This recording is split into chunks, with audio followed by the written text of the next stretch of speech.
the head of the Whig Duke of Bedford and ridden by a number of politicians, including the radical Whig leader Charles James Fox.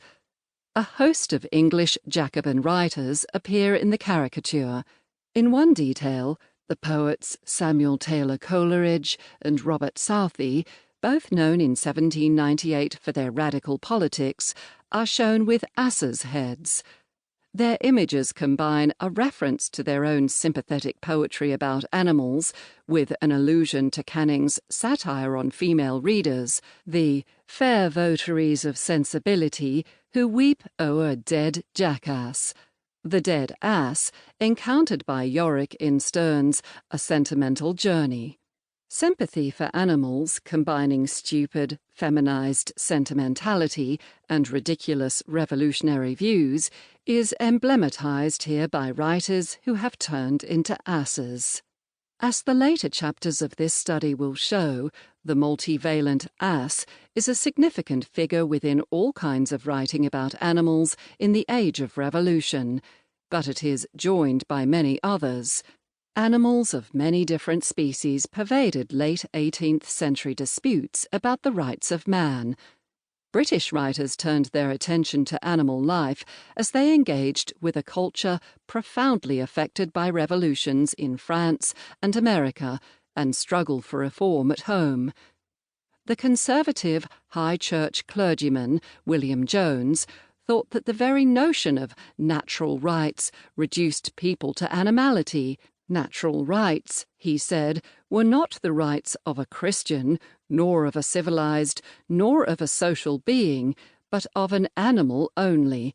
He wondered why they who assert rights to man in this capacity, i.e., merely in his animal being, do not allow the claim of right in other animals, and why they do not carry their principle where it must go in spite of them, from the rights of man to the rights of beasts. In fact, some of them did. The agricultural writer and revolutionary sympathizer John Lawrence included a chapter on those very rights in his treatise on horses, proposing that the rights of beasts be formally acknowledged by the state and that a law be framed upon that principle to guard and protect them from acts of flagrant and wanton cruelty. In his view, it was no mistake to attach rights to mere animal life, for life, intelligence, and feeling necessarily imply rights. Animals were central to political debate, not only because they served, in the way they had for centuries, as crucial figures in which to couch human argument, but also because of a change by this period in the conception of their relation to human society. A movement towards a greater recognition of human-animal kinship and of the moral claims of animals.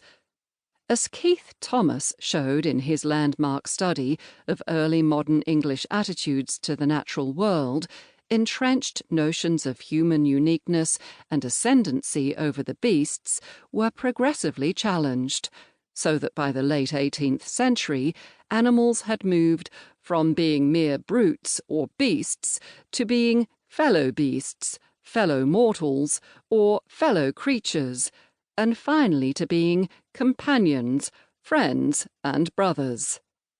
The significance of this shift remains a subject of dispute, with some critics contending that all attempts to plead on behalf of non-human animals really served exclusively human ends, such as self-flattery and social order.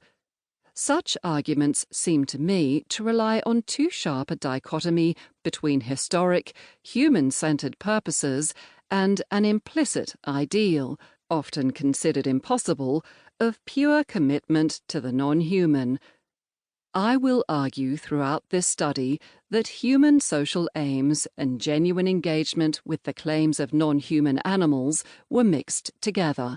There were important tensions between them, which the following chapters will explore, but the one did not cancel out the other. During the 18th century, a numerous group of writers expounded on human duties to their animal kin. Men, Alexander Pope claimed in 1713, are as accountable for the ill use of their